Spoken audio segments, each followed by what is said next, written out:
L'imitation de Jésus-Christ par l'abbé de Lamennais. Livre 1er, chapitre 1. Avis utile pour entrer dans la vie intérieure. Qu'il faut imiter Jésus-Christ et mépriser toutes les vanités du monde.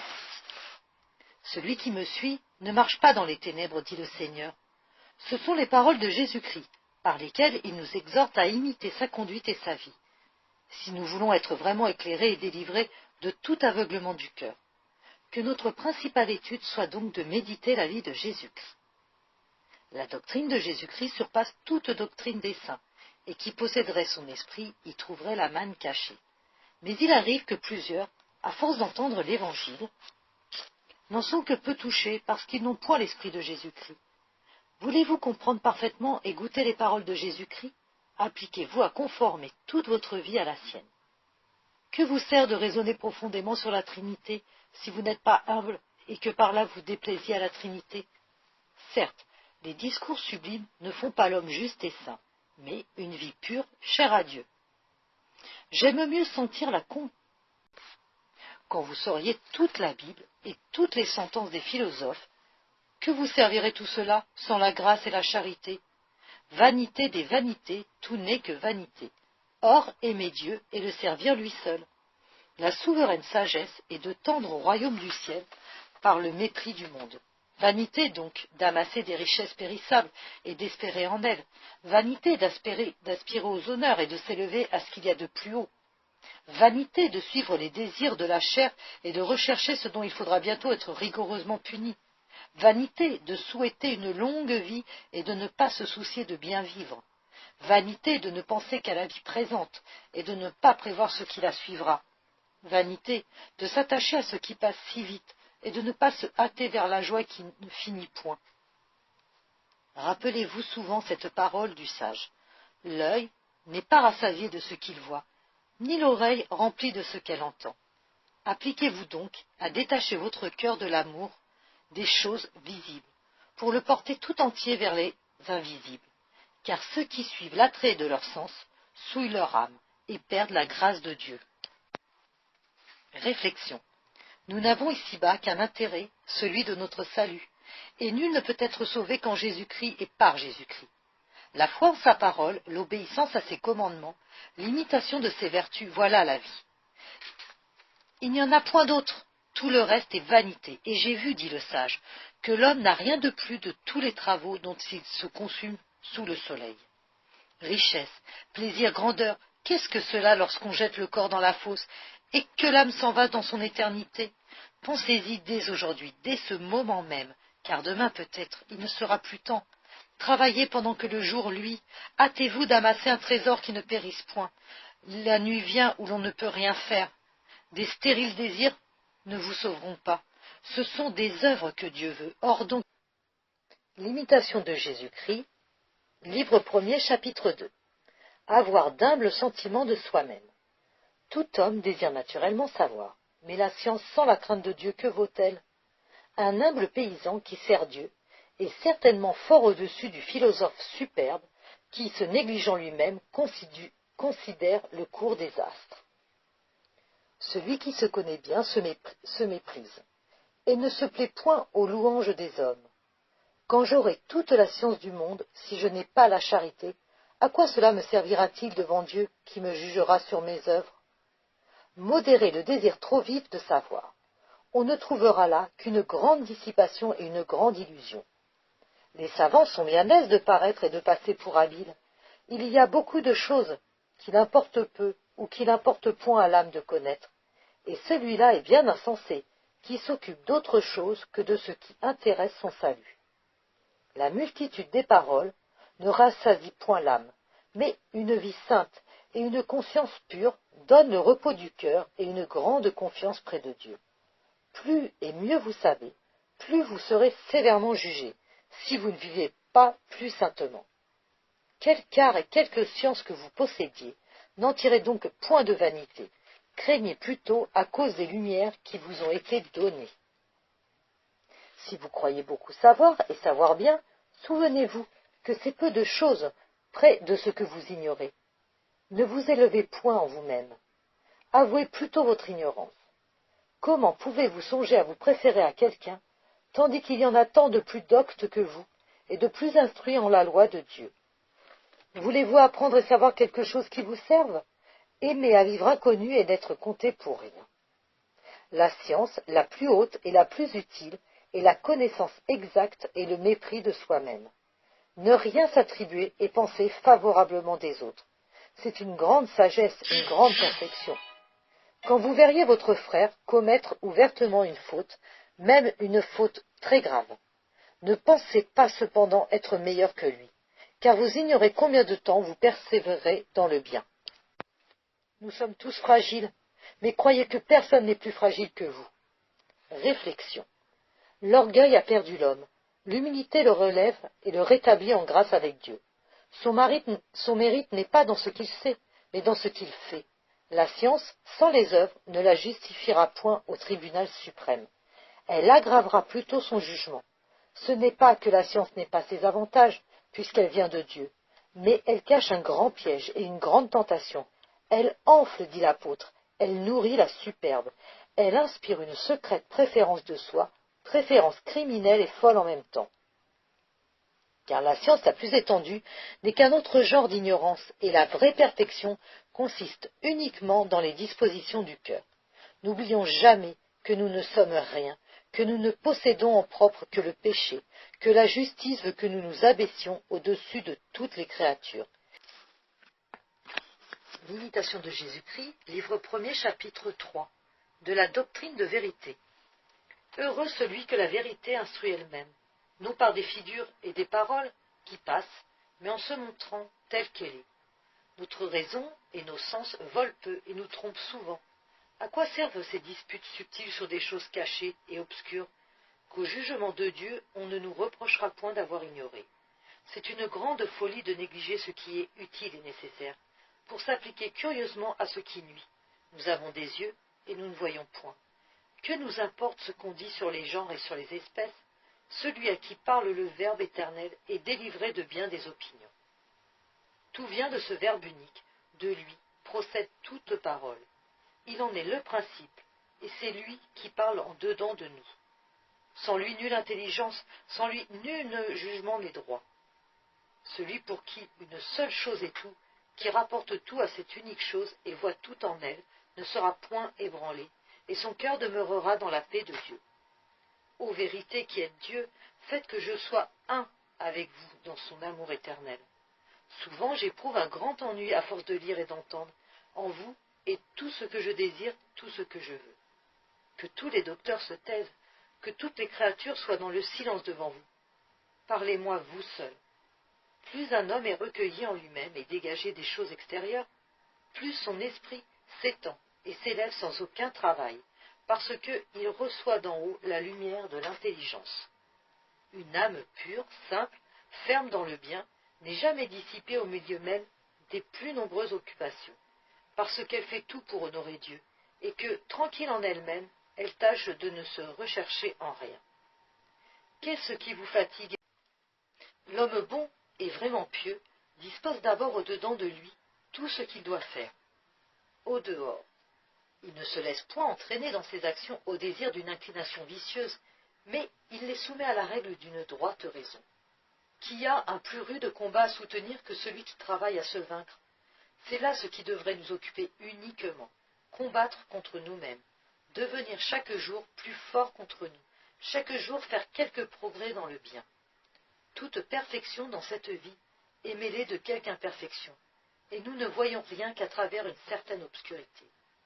L'humble connaissance de vous-même est une voie plus sûre pour aller à Dieu que les recherches profondes de la science. Ce n'est pas qu'il faille blâmer la science, ni la simple connaissance d'aucune chose, car elle est bonne en soi et dans l'ordre de Dieu.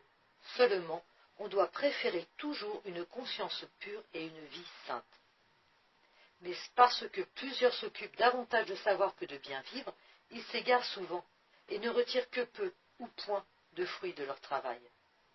Oh, s'ils avaient autant d'ardeur pour extirper leurs vices et cultiver la vertu que pour remuer de vaines questions, on ne verrait pas tant de maux et de scandales dans le peuple, ni tant de relâchements dans les monastères. Certes, au jour du jugement, on ne nous demandera point ce que nous avons lu, mais ce que nous avons fait, ni si nous avons bien parlé, mais si nous avons bien vécu. Dites-moi où sont maintenant ces maîtres et ces docteurs que vous avez connus, lorsqu'ils vivaient encore et qu'ils florissaient dans leur science. D'autres occupent à présent leur place, et je ne sais s'ils pensent seulement à eux. Ils semblaient pendant leur vie être quelque chose, et maintenant on n'en parle plus. Oh, que la gloire du monde passe vite, plût à Dieu que leur vie eût répondu à leur science. Ils auraient lu alors et étudié avec fruit. Qu'il y en a qui se perdent dans le siècle pour une vaine science et par l'oubli du service de Dieu. Et parce qu'ils aiment mieux être grands que d'être humbles, ils s'évanouissent dans leurs pensées. Celui-là est vraiment grand qui a une grande charité. Celui-là est vraiment grand qui est petit à ses propres yeux, et pour qui les honneurs du monde ne sont qu'un pur néant. Celui-là est vraiment sage qui, pour gagner Jésus-Christ, regarde comme de la boue toutes les choses de la terre. Celui-là possède la vraie science, qui fait la volonté de Dieu et renonce à la sienne. Réflexion. Il y a deux doctrines, mais il n'y a qu'une vérité. Il y a deux doctrines, l'une de Dieu, immuable comme lui, l'autre de l'homme, changeante comme lui. La sagesse incréée, le Verbe divin, répand la première dans les âmes préparées à la recevoir, et la lumière qu'elle leur communique est une partie de lui-même, de la vérité substantielle et toujours vivante. Offerte à tous, elle est donnée avec plus d'abondance à l'humble de cœur. Et comme elle ne vient pas de lui, qu'elle peut à chaque instant lui être retirée, qu'elle ne dépend en aucune façon de l'intelligence qu'elle éclaire, il la possède sans être tenté de vaine complaisance dans sa possession. La doctrine de l'homme, au contraire, flatte son orgueil, parce qu'il en est le père. Cette idée m'appartient, j'ai dit cela le premier, on ne savait rien là-dessus avant moi. Esprit superbe, voilà ton langage, mais bientôt on conteste à cette puissante raison ce qui fait sa joie. On rit de ces idées fausses qu'elle a crues vraies, de ces découvertes imaginaires. Le lendemain, on n'y pense plus, et le temps emporte jusqu'au nom de l'insensé qui ne vécut que pour être immortel sur la terre.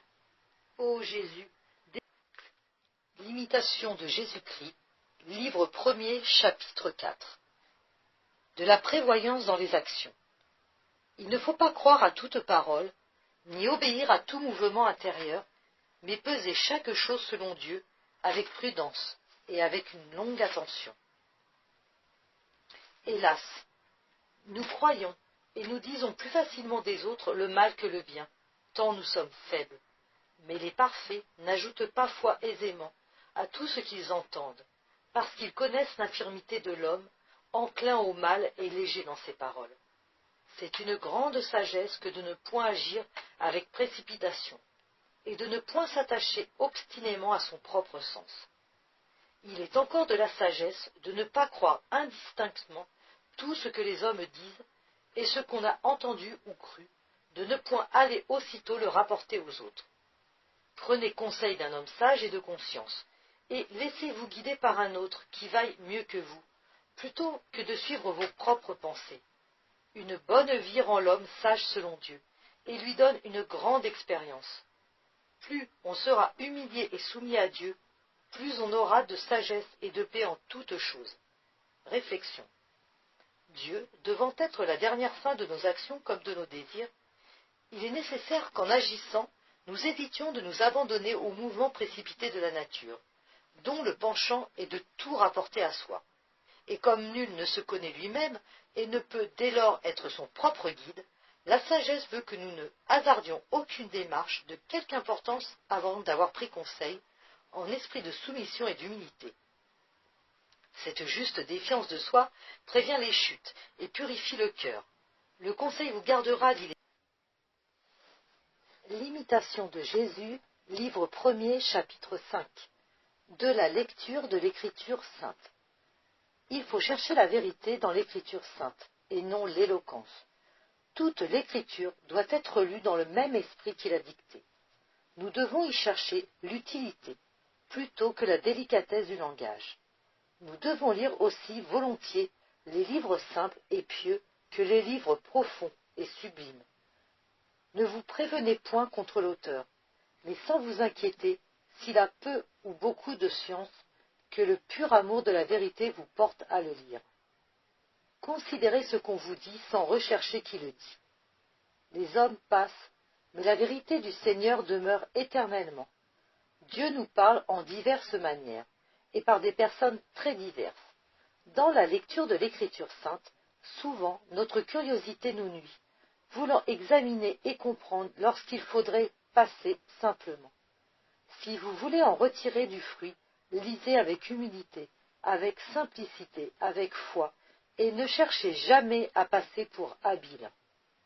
Aimez à interroger, écoutez en silence les paroles des saints, et ne méprisez point les sentences des vieillards, car elles ne sont pas proférées en vain. Réflexion. Qu'est-ce que la raison comprend? Presque rien. Mais la foi embrasse l'infini.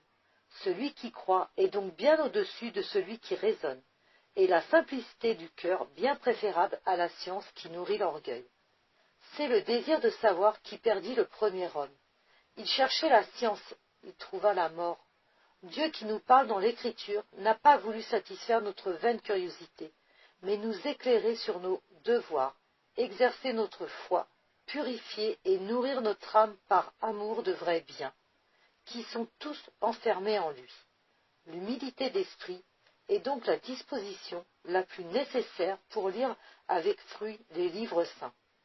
Et c'est déjà avoir profité beaucoup que de comprendre combien. L'imitation de Jésus-Christ, livre 1er, chapitre 6. Des affections déréglées. Dès que l'homme commence à désirer quelque chose désordonnément, aussitôt il devient inquiet en lui-même. Le superbe et l'avare n'ont jamais de repos, mais le pauvre et l'humble d'esprit vivent dans l'abondance de la paix. L'homme qui n'est pas encore parfaitement mort à lui-même est bien vite tenté, et il succombe dans les plus petites choses. Celui dont l'esprit est encore infirme, appesanti par la chair et incliné vers les choses sensibles, a grande peine à se détacher entièrement des désirs terrestres.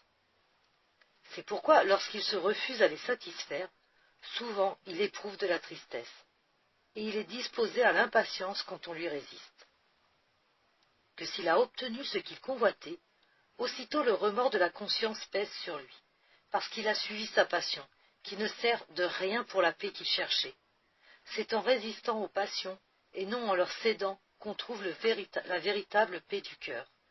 Point de paix donc dans le cœur de l'homme charnel, de l'homme livré aux choses extérieures. La paix est le partage de l'homme fervent et spirituel. Réflexion. Un joug pesant accable les enfants d'Adam, fatigués sans relâche par les convoitises de la nature corrompue. Succombent-ils, la tristesse, le trouble, l'amertume, le remords s'emparent aussitôt de leur âme. Superbe encore au fond de l'ignominie, inquiet et las de moi-même, dit saint Augustin en racontant les désordres de sa jeunesse. Je m'en allais loin de vous, ô mon Dieu, à travers les voies toutes semées de stériles douleurs. Il en coûte plus à l'homme de céder à ses penchants que de les vaincre. Et si le combat contre les passions est dur, une paix ineffable en est le fruit. Appelons le Seigneur à notre aide dans ce saint combat. N'en craignons point le travail, il sera court. Aujourd'hui. L'imitation de Jésus-Christ, livre 1er, chapitre 7. Qu'il faut fuir l'orgueil et la vaine espérance. Insensé, celui qui met son espérance dans les hommes ou dans quelque créature que ce soit. N'ayez point de honte de servir les autres et de paraître pauvre en ce monde, pour l'amour de Jésus-Christ.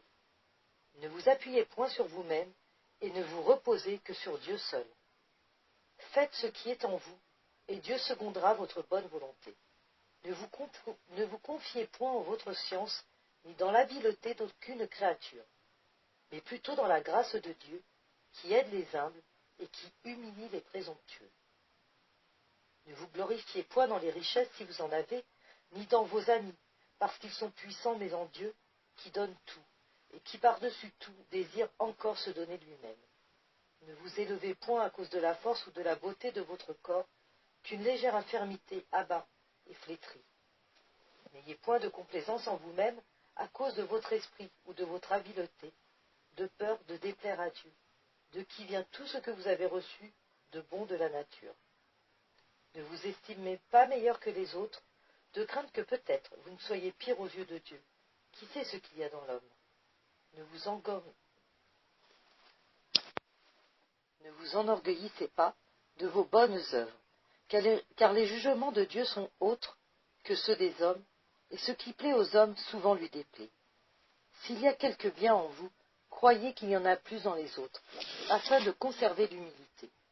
Vous ne hasarderez rien à vous mettre au-dessus de tous, mais il vous serait très nuisible de vous préférer à un seul.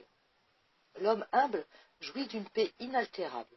La colère et l'envie troublent le cœur du superbe. Réflexion. En considérant la faiblesse de l'homme, la fragilité de sa vie, les souffrances dont il est assailli de toutes parts, les ténèbres de sa raison, les incertitudes de sa volonté, incliné au mal dès l'enfance, on s'étonne qu'un seul mouvement d'orgueil puisse s'élever dans une créature si misérable, et cependant, l'orgueil est le fond même de votre nature dégradée. Selon la pensée d'un père, il nous sépare de la sagesse. Il fait que nous voulons être nous-mêmes notre bien, comme Dieu lui-même est son bien. Tant il y a de folie dans le crime. C'est alors que l'homme se recherche et s'admire dans tout ce qui le distingue des autres et l'agrandit à ses propres yeux, dans les avantages du corps, de l'esprit, de la naissance, de la fortune, de la grâce même, abusant ainsi à la fois des dons du Créateur et du Rédempteur. Oh, que ce désordre est effrayant, et combien nous devons trembler lorsque nous découvrons en nous un sentiment de vaine complaisance, ou qu'il nous arrive de nous préférer à l'un de nos frères. Rappelons-nous souvent le pharisien de l'Évangile, sa fausse piété, si contente d'elle même et si coupable devant Dieu, son mépris pour le publicain, qui s'en alla justifier à cause de l'humble aveu de sa misère. L'imitation de Jésus-Christ, livre 1er, chapitre 8. Évitez la trop grande familiarité. N'ouvrez pas votre cœur à tous indistinctement, mais confiez ce qui vous touche à l'homme sage et craignant Dieu. Ayez peu de commerce avec les jeunes gens et les personnes du monde. Ne flattez point les riches, si vous ne désirez point de paraître devant les grands. Recherchez les humbles, les simples, les personnes de piété et de bonnes mœurs, et ne vous entretenez que de choses édifiantes. N'ayez de familiarité avec aucune femme, mais recommandez à Dieu toutes celles qui sont vertueuses. Ne souhaitez d'être familier qu'avec Dieu et les anges, et évitez d'être connu des hommes. Il faut avoir de la charité pour tout le monde, mais la familiarité ne convient point. Il arrive que sans la connaître, on estime une personne sur sa bonne réputation, et en se montrant, elle détruit l'opinion qu'on avait d'elle. Nous nous imaginons quelquefois plaire aux autres par nos assiduités, et c'est plutôt alors que nous commençons à leur déplaire par les défauts qu'ils découvrent en nous. Réflexion, il faut se prêter aux hommes et ne se donner qu'à Dieu. Un commerce trop étroit avec la créature partage l'âme et l'affaiblit. Elle doit viser plus haut. L'imitation de Jésus-Christ, livre 1er, chapitre 9, de l'obéissance et du renoncement à son propre sens. C'est quelque chose de bien grand que de vivre sous un supérieur dans l'obéissance, et de ne pas dépendre de soi-même. Il est beaucoup plus sûr d'obéir que de commander. Quelques-uns obéissent plutôt par nécessité que par amour, et ceux-là, toujours souffrants, sont portés au murmure. Jamais ils ne posséderont la liberté d'esprit, à moins qu'ils ne se soumettent de tout leur cœur à cause de Dieu. Allez où vous voudrez, vous ne trouverez de repos que dans une humble soumission à la conduite d'un supérieur. Plusieurs s'imaginent qu'ils seraient meilleurs en d'autres lieux. Ils ont été trompés par cette idée du changement. Il est vrai que chacun aime à suivre son propre sens et a plus d'inclination pour ceux qui pensent comme lui. Mais si Dieu est au milieu de nous, il est quelquefois nécessaire de renoncer à notre sentiment pour le bien de la paix. Quel est l'homme si éclairé qu'il sache tout parfaitement? Ne vous fiez donc pas trop à votre sentiment, mais écoutez aussi volontiers celui des autres.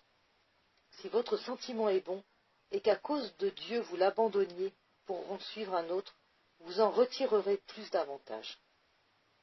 J'ai souvent ouï dire qu'il est plus sûr d'écouter et de recevoir un conseil que de le donner, car il peut arriver que le sentiment de chacun soit bon, mais ne vouloir pas céder aux autres lorsque l'occasion ou la raison le demande, c'est la marque d'un esprit superbe et opiniâtre. Réflexion. Le Christ s'est rendu obéissant jusqu'à la mort, et à la mort de la croix. Qui oserait après cela refuser d'obéir? Nul ordre dans le monde, nulle vie que par l'obéissance. Elle est le lien des hommes entre eux et avec leur auteur, le fondement de la paix et le principe de l'harmonie universelle. La famille, la cité, l'Église ou la grande société des intelligences ne subsistent que par elle, et la perfection la plus haute n'est pour les créatures qu'une plus parfaite obéissance. Elle seule nous garantit de l'erreur et du péché. Qu'est-ce que l'erreur? La pensée d'un esprit faillible, qui ne reconnaît point de maître et n'obéit qu'à soi. Qu'est-ce que le péché? L'acte d'une volonté corrompue, qui ne reconnaît point de maître et n'obéit qu'à soi. Mais à qui devrons-nous obéir? À un homme comme nous? Non, non, l'homme n'a sur l'homme aucun légitime empire. Son pouvoir n'est que la force. Et quand il commande en son propre nom, il usurpe insolemment un droit qui ne lui appartient en aucune manière. Dieu est l'unique monarque, et toute autorité légitime est un écoulement, une participation de sa puissance éternelle infinie. Ainsi, comme l'enseigne l'apôtre, le pouvoir vient de Dieu, et il est soumis à une règle divine, aussi bien dans l'ordre temporel que dans l'ordre religieux, de sorte qu'en obéissant au pontife, aux princes, aux prêtres, à quiconque est réellement le ministre de Dieu pour le bien, c'est à Dieu seul qu'on obéit. Heureux celui qui comprend cette céleste doctrine, délivré de la servitude, de l'erreur et des passions. L'imitation de Jésus-Christ, livre 1er, chapitre 10. Qu'il faut éviter les entretiens inutiles. Évitez autant que vous pourrez le tumulte du monde, car il y a du danger à s'entretenir des choses du siècle, même avec une intention pure. Bientôt la vanité souille l'âme et la captive. Je voudrais souvent m'être tu, et ne m'être pas trouvé avec les hommes. D'où vient que nous aimons tant à parler et à converser, lorsque si rarement il arrive que nous rentrions dans le silence avec une conscience qui ne soit pas blessée? C'est que nous cherchons dans ces entretiens une consolation mutuelle et un soulagement pour notre cœur fatigué de pensées diverses. Nous nous plaisons à parler, à occuper notre esprit de ce que nous aimons, de ce que nous souhaitons, de ce qui contrarie nos désirs. Mais souvent, hélas, bien vainement, car cette consolation extérieure n'est pas un médiocre obstacle à la consolation que Dieu donne intérieurement. Il faut donc veiller et prier, afin que le temps ne passe pas sans fruit. S'il est permis, s'il convient de parler, parler de ce qui peut édifier. La mauvaise habitude et le peu de soin de notre avancement nous empêchent d'observer notre langue. Cependant, de pieuses conférences sur les choses spirituelles entre les personnes unies, selon Dieu, et animées d'un même esprit, servent beaucoup au progrès dans la perfection. Réflexion. Il est écrit que nous rendons compte, au jour du jugement, même d'une parole oiseuse. Ne nous étonnons pas de tant de rigueur. Tout est sérieux dans la vie humaine, dont chaque moment peut avoir de si formidables conséquences. Ce temps que vous dissipez en des entretiens inutiles vous était donné pour gagner le ciel. Comparez la fin pour laquelle vous l'avez reçue avec l'usage que vous en faites. Et cependant, que l'imitation, livre 1er, chapitre 11, des moyens d'acquérir la paix intérieure et du soin d'avancer dans la vertu. Nous pourrions jouir d'une grande paix si nous voulions ne point occuper de ce que disent ou de ce que font les autres, et de ce dont nous ne sommes point chargés. Comment peut-il être longtemps en paix, celui qui s'embarrasse de soins étrangers, qui cherche à se répandre dehors, et ne se recueille que peu ou rarement lui-même? Heureux les simples, parce qu'ils posséderont une grande paix. Comment quelques saints se sont-ils élevés à un si haut degré de vertu et de contemplation? C'est qu'ils se sont efforcés de mourir à tous les désirs de la terre, et qu'ils ont pu ainsi s'unir à Dieu, par le fond le plus intime de leur cœur, et s'occuper librement d'eux-mêmes. Pour nous, nous sommes trop à nos passions, et trop inquiets de ce qui se passe. Rarement, nous surmontons parfaitement un seul vice. Nous n'avons point d'ardeur pour faire chaque jour quelques progrès, et ainsi nous restons tièdes et froids. Si nous étions tout à fait morts à nous-mêmes, et moins préoccupés au-dedans de nous, alors nous pourrions aussi goûter des choses de Dieu, et acquérir quelque expérience de la céleste contemplation. Le plus grand, l'unique obstacle, c'est qu'asservis à nos passions et à nos convoitises, nous ne faisons aucun effort pour entrer dans la voie parfaite des saints. Et s'il arrive que nous éprouvions quelque légère adversité, nous nous laissons aussitôt abattre, et nous recourons aux consolations humaines. Si, tels que des soldats généreux, nous demeurions fermes dans les combats, nous verrions certainement le secours de Dieu descendre sur nous du ciel, car il est toujours prêt à aider ceux qui résistent et qui espèrent en sa grâce. Et c'est lui qui donne des occasions de combattre afin de nous rendre victorieux. Si nous plaçons uniquement le progrès de la vie chrétienne dans les observances extérieures, notre dévotion sera de peu de durée. Mettons donc la cognée à la racine de l'arbre, afin que, dégagés des passions, nous possédions notre âme en paix. Si nous déracinions chaque année un seul vice, bientôt nous serions parfaits. Mais nous sentons souvent, au contraire, que nous étions meilleurs et que notre vie était plus pure lorsque nous quittâmes le siècle qu'après plusieurs années de profession.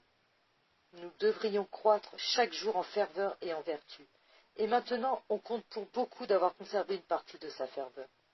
Si nous nous faisions d'abord un peu de violence, nous pourrions ensuite tout faire aisément et avec joie. Il est dur de renoncer à ses habitudes, mais il est plus dur encore de courber sa propre volonté. Cependant, si vous ne savez pas vous vaincre en des choses légères, comment remporterez-vous des victoires plus difficiles?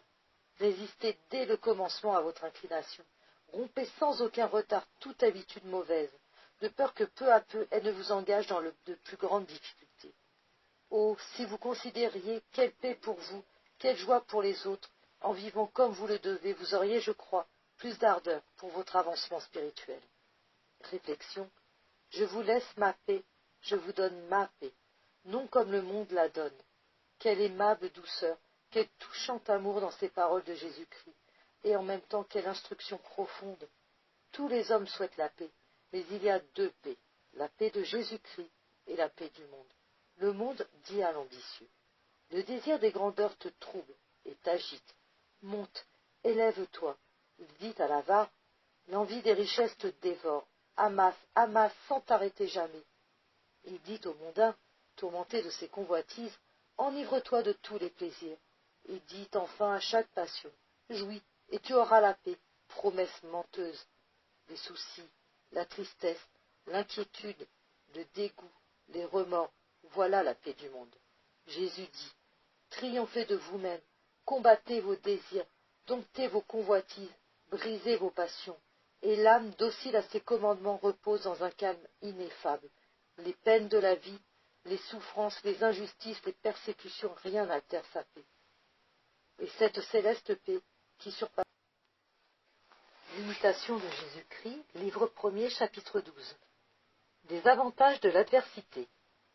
Il nous est bon d'avoir quelquefois des peines et des traverses, parce que souvent elles rappellent l'homme à son cœur et lui font sentir qu'il est en exil et qu'il ne doit mettre son espérance en aucune chose du monde.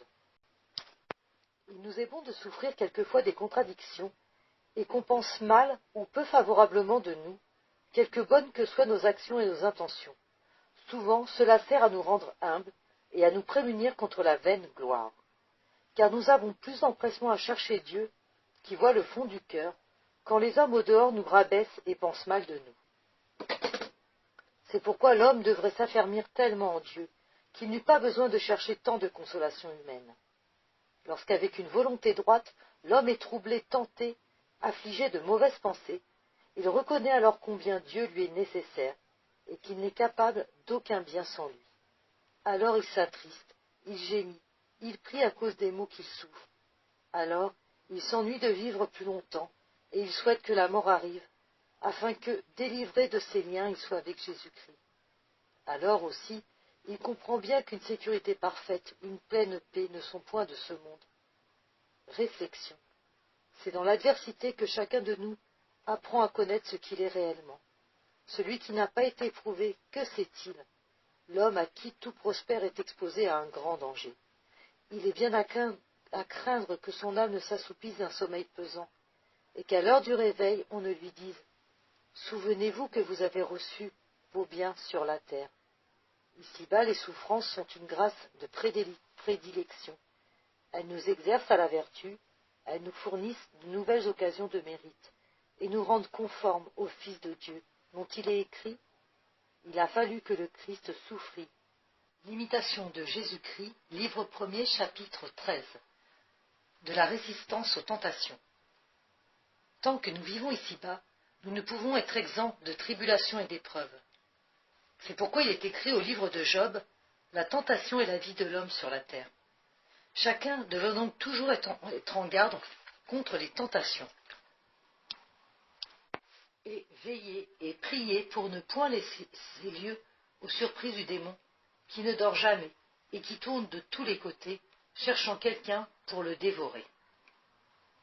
Il n'est point d'homme si parfait et si saint qu'il n'ait quelquefois des tentations, et nous ne pouvons entièrement en être affranchis. Mais quoiqu'importune et pénible, elle ne laisse pas d'être souvent très utile à l'homme, parce qu'elle l'humilie, le purifie et l'instruit.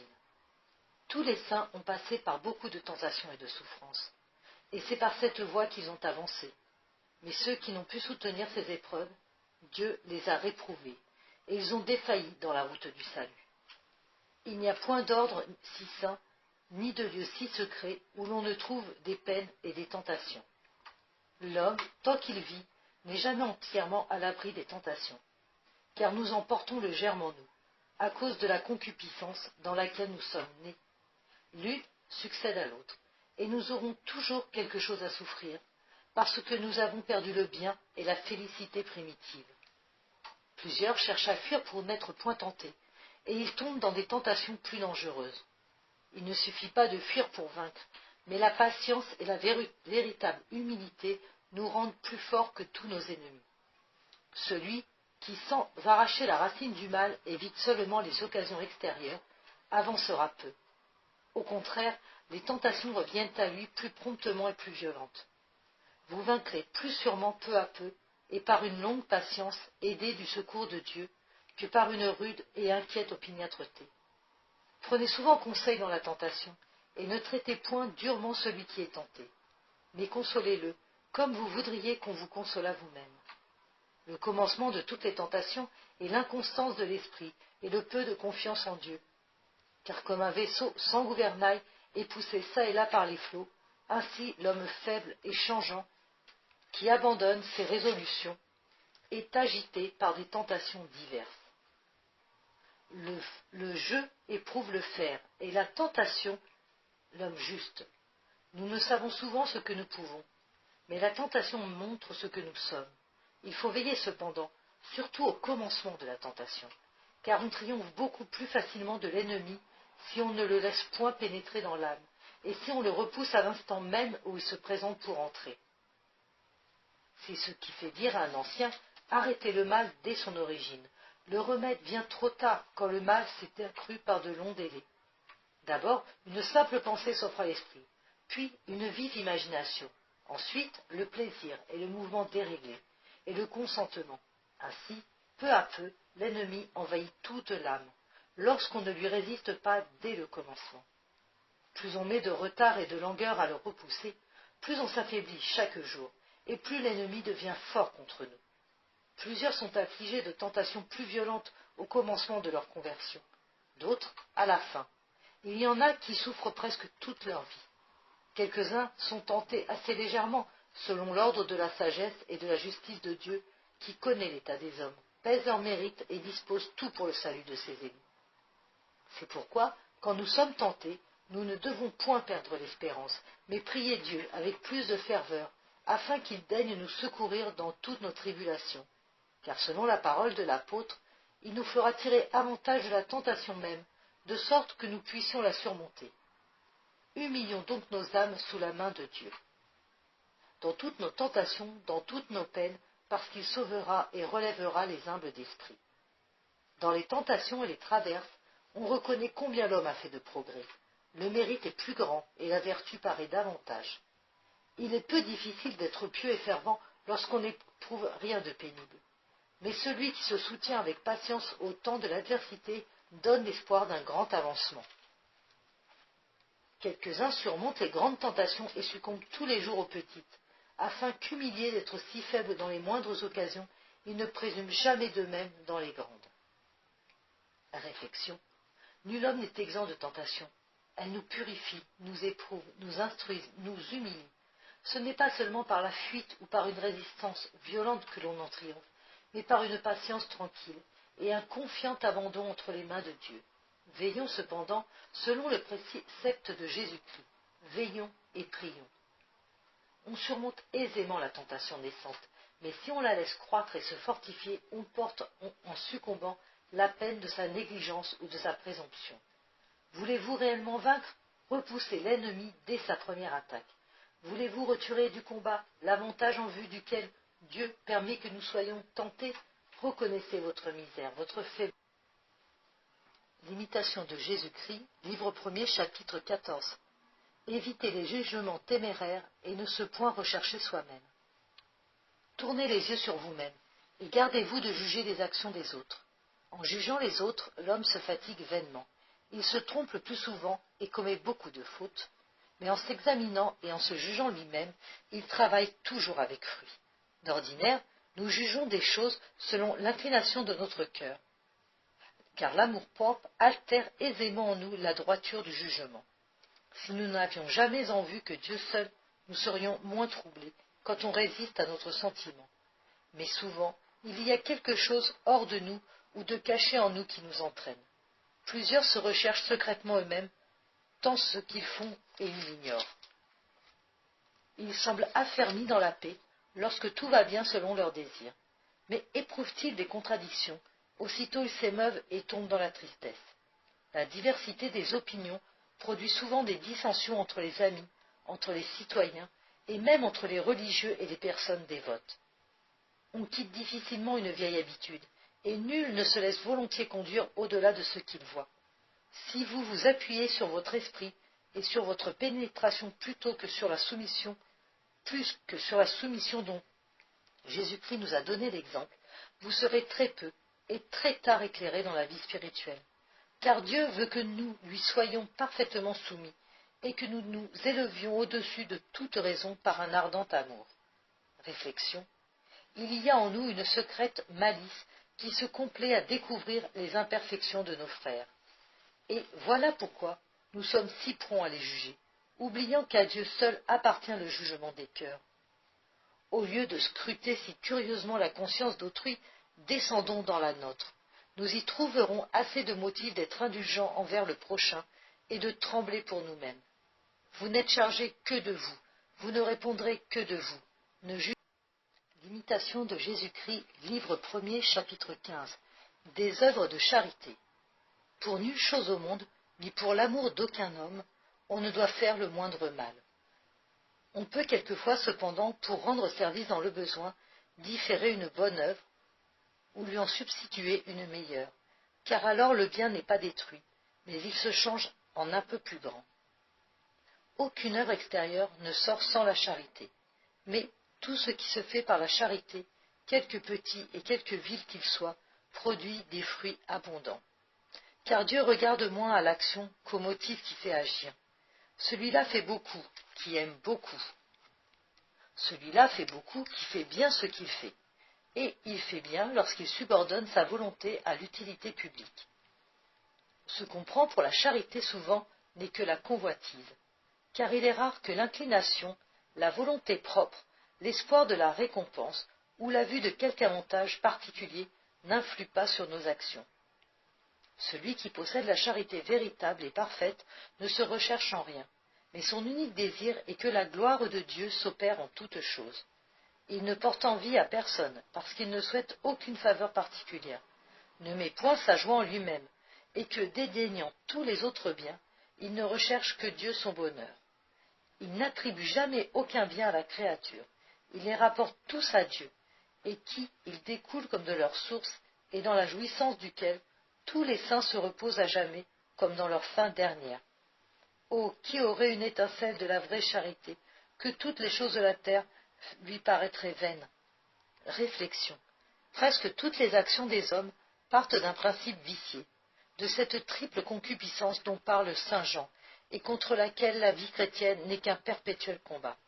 L'amour déréglé de soi, si difficile à vaincre entièrement, corrompt trop souvent les œuvres, même en apparence les plus pures. Que de travaux, que d'aumônes, que de pénitences, dans lesquelles on se confie peut-être, seront stériles pour le ciel. Dieu ne se donne qu'à ceux qu'il aime. Il est le prix de la charité, de cet amour inénarrable, sans borne et sans mesure, qui, tandis que tout le reste passe, demeure éternellement, dit saint Paul. Amour qui seul faites les saints, amour, qui êtes Dieu même, pénétrez, possédez, transformez en vous toutes les puissances de mon âme, soyez ma vie, mon unique vie, et ma... L'imitation de Jésus-Christ, livre 1er, chapitre 16. Qu'il faut supporter les défauts d'autrui. Ce que l'homme ne peut corriger en soi ou dans les autres, il doit le supporter avec patience, jusqu'à ce que Dieu en ordonne autrement. Songez qu'il est peut-être mieux qu'il en soit ainsi, pour vous éprouver par la patience, sans laquelle nos mérites sont peu de choses. Vous devez cependant prier Dieu de vous aider à vaincre ces obstacles, ou à les supporter avec douceur. Si quelqu'un, averti une ou deux fois, ne se rend point, ne contestez point avec lui, mais confiez tout à Dieu, qui sait tirer le bien du mal, afin que sa volonté s'accomplisse, et qu'il soit glorifié dans tous ses serviteurs. Appliquez-vous à supporter patiemment les défauts et les infirmités des autres, quelles qu'elles soient, parce qu'il y a aussi bien des choses en vous que les autres ont à supporter. Si vous ne pouvez vous rendre tel que vous voudriez, comment pourrez-vous faire que les autres soient selon votre gré? Nous aimons que les autres soient exempts de défauts, et nous ne corrigeons point les nôtres. Nous voulons qu'on reprenne les autres sévèrement, et nous ne voulons pas être repris nous-mêmes. Nous sommes choqués qu'on leur laisse une trop grande liberté, et nous ne voulons pas qu'on nous refuse rien. Nous voulons qu'on les retienne par des règlements, et nous ne souffrons pas qu'on nous contraigne en la moindre chose. Par là, on voit clairement comment il est rare que nous usions de la même mesure pour nous et pour les autres. Si tous étaient parfaits, qu'aurions-nous de leur part à souffrir pour Dieu? Or Dieu l'a ainsi ordonné, afin que nous apprenions à porter le fardeau les uns des autres. Car chacun a son fardeau, personne n'est sans défaut, nul ne se suffit à soi-même, nul n'est assez sage pour se conduire seul. Mais il faut nous supporter, nous consoler, nous aider, nous instruire, nous avertir mutuellement. C'est dans l'adversité qu'on voit le mieux ce que chacun a de vertu, car les occasions ne rendent pas l'homme fragile, mais elles montrent ce qu'il est. Réflexion. Vous ne sauriez, dites-vous, supporter tel et tel défaut, puissant motif de vous humilier, car Dieu, qui est la perfection même, les supporte, et de beaucoup plus grands. Ce qui vous rend si susceptible, ce n'est pas le zèle du prochain, mais un amour-propre difficile, irritable, ombrageux. Tournez vos regards sur vous-même, et voyez si vos frères n'ont rien à souffrir de vous. La vraie piété est douce et patiente, parce qu'elle éclaire sur ce que l'on est. Celui qui se sent faible et qui en gémit ne se choque pas aisément des faiblesses des autres. Il sait que nous avons tous besoin de support, d'indulgence et de miséricorde. Il excuse, il compatit, il pardonne, il conserve ainsi la paix. L'imitation de Jésus-Christ, livre 1er, chapitre 17. De la vie religieuse. Il faut que vous appreniez à vous briser en beaucoup de choses, si vous voulez conserver la paix et la concorde avec les autres. Ce n'est pas peu de chose de vivre dans un monastère ou dans une congrégation, de n'y être jamais une occasion de plainte et d'y persévérer fidèlement jusqu'à la mort. Heureux celui qui, après une vie sainte, y a heureusement consommé sa course. Si vous voulez être affermi et croître dans la vertu, regardez-vous comme exilé et comme étranger sur la terre. Il faut, pour l'amour de Jésus-Christ, devenir insensé selon le monde si vous voulez vivre en religieux. L'habit et la tonsure servent peu. C'est le changement des mœurs et la mortification entière des passions qui font le vrai religieux. Celui qui cherche autre chose que Dieu seul et le salut de son âme ne trouvera que tribulation et douleur. Celui-là ne saurait non plus demeurer longtemps en paix, qui ne s'efforce point d'être le dernier de tous et soumis à tous. Vous êtes venus pour servir et non pour dominer. Sachez que vous êtes appelés pour souffrir et pour travailler, et non pour discourir dans une vaine oisiveté. Ici donc, les hommes sont éprouvés comme l'or dans la fournaise. Ici, nul ne peut vivre s'il ne veut s'humilier de tout son cœur à cause de Dieu. Réflexion. Qu'est-ce qu'un bon religieux? C'est un chrétien toujours occupé de tendre à la perfection. La vie religieuse n'est donc qu'une vie pour ainsi dire plus chrétienne, et l'abnégation de soi-même est l'abrégé de tous les devoirs qu'elle impose. Or ces devoirs sont aussi les nôtres, puisque ce n'est pas seulement à quelques-uns mais à tous que Jésus-Christ a dit Soyez parfaits comme votre Père céleste est parfait. Pour remplir cette grande vocation, renonçons à nous-mêmes, unissons-nous pleinement au sacrifice de notre divin chef, aimons surtout la dépendance, les humiliations, le mépris, le salut, l'imitation de Jésus-Christ. Livre 1er, chapitre 18. De l'exemple des saints. Contemplez les exemples des saints-pères, en qui reluisait la vraie perfection de la vie religieuse.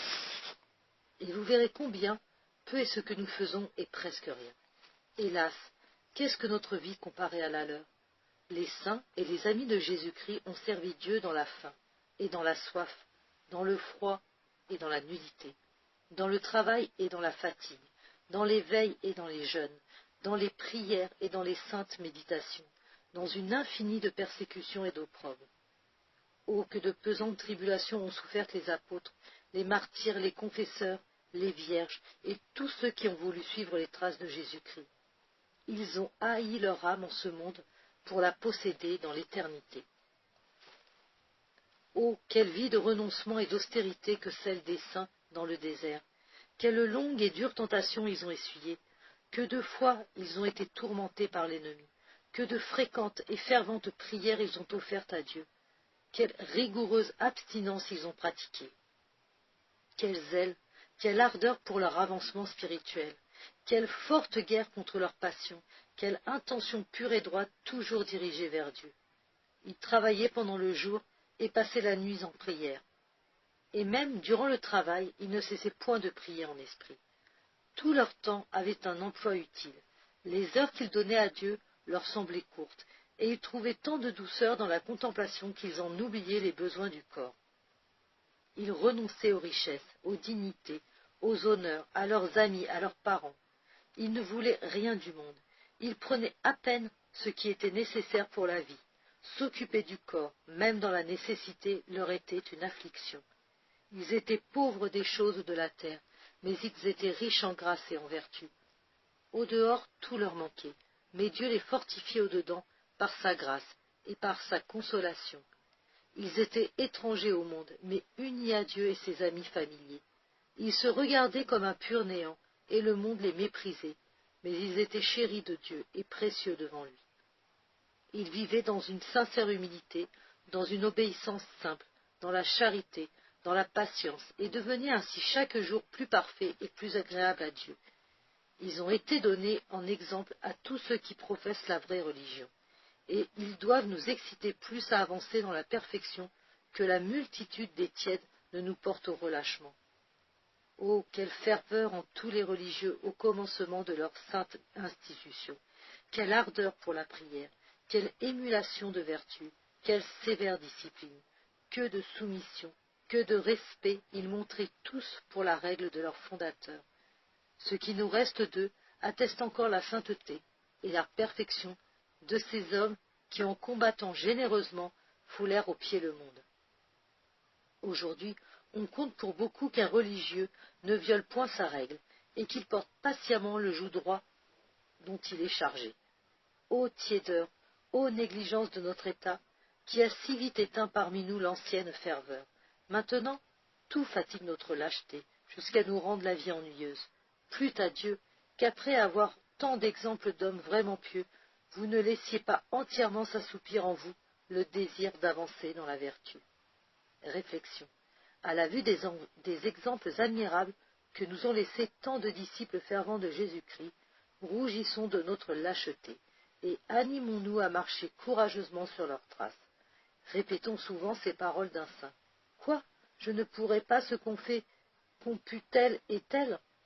Et ajoutons avec l'apôtre, de moi-même je ne puis rien, mais je puis tout en celui qui me fortifie. Toute L'imitation de Jésus-Christ, livre 1er, chapitre 19. Des exercices d'un bon religieux. La vie d'un vrai religieux doit être pleine de toutes les vertus, de sorte qu'il soit tel intérieurement qu'il paraît devant les hommes. Et certes, il doit être encore bien plus parfait au dedans qu'il ne le semble au dehors, parce que Dieu nous regarde, et que nous devons, partout où nous sommes, le révérer profondément, et marcher en sa présence pure comme des anges.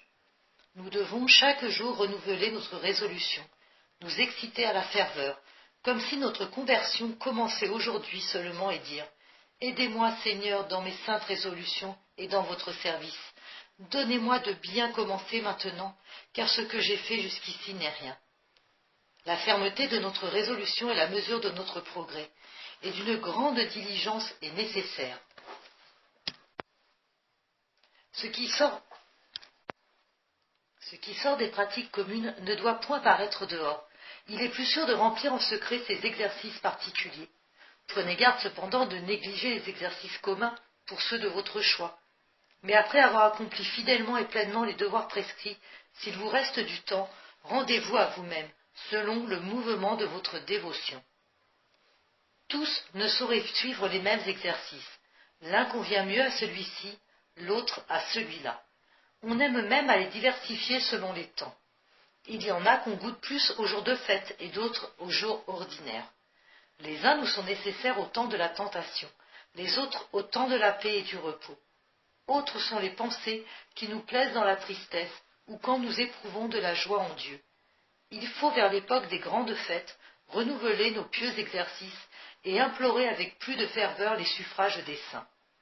Proposons-nous de vivre d'une fête à l'autre, comme si nous devions alors sortir de ce monde et rester dans l'éternelle fête. Et pour cela, préparons-nous avec soin, dans ces saints temps, par une vie plus fervente, par une plus sévère observance des règles, comme devant bientôt recevoir de Dieu le prix de notre travail. Et si ce moment est différé, croyons que nous ne sommes pas encore bien préparés, ni dignes de cette gloire immense qui nous sera découverte en son temps, et redoublons d'efforts pour nous mieux disposer à ce passage. Heureux le serviteur, dit saint Luc, que le Seigneur, quand il viendra, trouvera veillant. Je vous le dis en vérité, qu'il l'établira sur tous ses biens. Réflexion. La vie de l'homme sur la terre est un combat perpétuel contre le démon, contre le monde et contre lui-même. Les uns se retirent dans le cloître pour résister plus aisément, les autres demeurent au milieu du siècle. Mais tous ne peuvent vaincre que par l'exercice d'une continuelle vigilance. L'habitude du recueillement, l'amour de la retraite, une attention constante sur ses paroles, ses pensées, ses sentiments, la fidélité aux plus légers devoirs et aux plus humbles pratiques préservent de grandes tentations. L'imitation de Jésus-Christ, livre 1er, chapitre 20. De l'amour de la solitude et du silence. Cherchez un temps propre à vous occuper de vous-même et pensez souvent aux bienfaits de Dieu. Laissez là ce qui ne sert qu'à nourrir la curiosité. Lisez plutôt ce qui touche le cœur que ce qui amuse l'esprit. Retranchez les discours superflus, les courses inutiles, fermez l'oreille aux vains bruits du monde, et vous trouverez assez de loisirs pour les saintes méditations. Les plus grands saints évitaient autant qu'il leur était possible le commerce des hommes, et préféraient vivre en secret avec Dieu. Un ancien a dit « Toutes les fois que j'ai été dans la compagnie des hommes, j'en suis revenu moins homme que je n'étais. » C'est ce que nous éprouvons souvent lorsque nous nous livrons à de longs entretiens. Il est plus aisé de se taire que de ne point excéder dans ses paroles. Il est plus aisé de se tenir chez soi que de se garder soi-même suffisamment au dehors. Celui donc qui aspire à la vie intérieure et spirituelle doit se retirer de la foule avec Jésus. Nul ne se montre sans péril s'il n'aime à demeurer caché. Nul ne parle avec mesure s'il ne se tait volontiers. Nul n'est en sûreté dans les premières places s'il n'aime les dernières. Nul ne commande sans danger s'il n'a pas appris à bien obéir. Nul ne se réjouit avec sécurité s'il ne possède en lui-même le témoignage d'une bonne conscience. Cependant, la confiance des saints a toujours été pleine de la crainte de Dieu, quel que fût l'éclat de leur vertu, quelque abondante que fussent leurs grâces, ils n'en étaient ni moins humbles ni moins vigilants. L'assurance des méchants naît au contraire de l'orgueil et de la présomption, et finit par l'aveuglement. Ne vous promettez point de sûreté en cette vie, quoique vous paraissiez être un saint religieux ou un pieux solitaire. Souvent, les meilleurs dans l'estime des hommes ont couru les plus grands dangers, à cause de leur trop grande confiance. Il est donc utile à plusieurs de n'être pas entièrement délivrés des tentations, et de souffrir des attaques fréquentes, de peur que, tranquilles sur eux-mêmes, ils ne s'élèvent avec orgueil, ou qu'ils ne se livrent trop aux consolations du dehors. Oh, si l'on ne recherchait jamais les joies qui passent et jamais s'occuper du monde, qu'on posséderait une conscience pure. Oh, qui retrancherait toute sollicitude vaine, ne pensant qu'au salut et à Dieu, et plaçant en lui toute son espérance, de quelle paix et de quel repos il jouirait. Nul n'est digne des consolations célestes s'il ne s'est exercé longtemps dans la sainte componction. Si vous désirez la vraie componction du cœur, entrez dans votre cellule et bannissez-en le bruit du monde, selon qu'il est écrit, même sur votre couche que votre cœur soit plein de componnements. Vous trouverez dans votre cellule ce que souvent vous perdrez au dehors. La cellule qu'on quitte peu devient douce. Fréquemment délaissée, elle engendre l'ennui. Si dès le premier moment où vous sortez du siècle, vous êtes fidèle à la garder, elle vous deviendra comme une amie chère, et sera votre consolation la plus douce. Dans le silence et le repos, l'âme pieuse fait de grands progrès, et pénètre ce qu'il y a de caché dans l'Écriture. Là, elle trouve la source des larmes, dont elle se lave et se purifie toutes les nuits, et elle s'unit d'autant plus familièrement à son Créateur, qu'elle vit plus éloignée du tumulte du monde. Celui donc qui se sépare de ses connaissances et de ses amis, Dieu s'approchera de lui avec ses saints anges. Il vaut mieux être caché et prendre soin de son âme que de faire des miracles et de s'oublier soi-même. Il est louable dans un religieux de sortir rarement et de n'aimer à voir les hommes ni à être vu d'eux. Pourquoi voulez-vous voir ce qu'il ne vous est point permis d'avoir? Le monde passe et sa concupiscence. Les désirs des sens entraînent çà et là, mais l'heure passée, que rapportez-vous qu'une conscience pesante et un cœur dissipé? Parce qu'on est sorti dans la joie, souvent on revient dans la tristesse, et la veille joyeuse du soir attriste le matin. Ainsi, toute la joie des sens s'insinue avec douceur, mais à la fin elle blesse et tue. Que pensez-vous voir ailleurs que vous ne voyez où vous êtes? Voilà le ciel, la terre, les éléments. Or, c'est d'eux que tout est fait. Où que vous alliez, vous verrez, vous qui soyez stable sous le soleil. Vous croyez peut-être vous rassasier, mais vous n'y parviendrez jamais. Quand vous verriez toutes choses à la fois, que serait-ce autre chose qu'une vision vaine? Levez les yeux en haut vers Dieu, et priez pour vos péchés et vos négligences. Laissez aux hommes vains les choses vaines. Pour vous, ne vous occupez que de ce que Dieu vous commande. Fermez sur vous votre porte, et appelez à vous Jésus votre bien-aimé. Demeurez avec lui dans votre cellule, car vous ne trouverez nulle part autant de paix. Si vous n'étiez pas sorti, et que vous n'eussiez pas entendu quelque bruit du monde, vous seriez demeuré dans cette douce paix. Mais parce que vous aimez entendre des choses nouvelles, il vous faut supporter ensuite le trouble du cœur.